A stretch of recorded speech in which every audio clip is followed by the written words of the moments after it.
Good evening, Laura. What a wonderful reflection on Christian leadership. Your fusion of biblical principles and scholarly perspectives is both compelling and encouraging.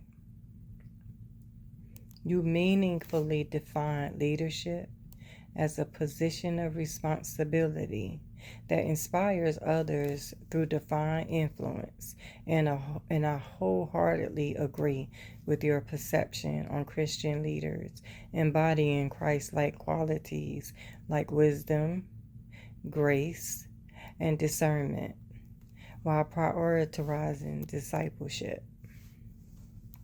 In addition, your focus on Proverbs 29:18 powerfully resonated with me as it indicated that vision-oriented leadership is not merely strategic, but spiritually essential for grounding communities in hope. According to Monroe, 2009, one must cultivate divine vision to prevent spiritual or communal decline, much like Jesus, who transformed lives through a purposeful mission. Additionally, maintaining a posture of prayer and spiritual adherence serves as a protective factor against communal decline. Alternately, steadfastness offers resilience against spiritual antagonism, often described in biblical terms as a thief who comes to destroy. John 10:10. Moreover, your call for leaders to lean on God's guidance also reminded me of Viktor Frankl's work in A Man's Search for Meaning. Frankl, 2006, argued that purpose is the cornerstone of resilience. Those who have a why to live can bear almost any how. Furthermore, your realization about Christian leaders offering God-centered why through vision and unity that empowers others to endure challenges illuminated my case with this point. Understanding that without a transcendent vision, which is a why, people may rebound, but with it, they thrive. As you noted, Jesus epitomized this, and you encouraged to ask, what would Jesus do? Is a practical way to infuse daily leadership with external significance.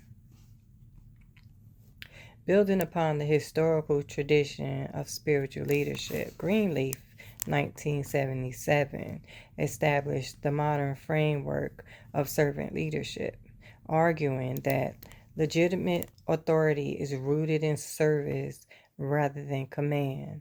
However, this philosophy finds an even earlier and deeper articulation in the 6th century rule of Saint Benedict, which defines leadership as a form of spiritual guidance characterized by humble stewardship of a community.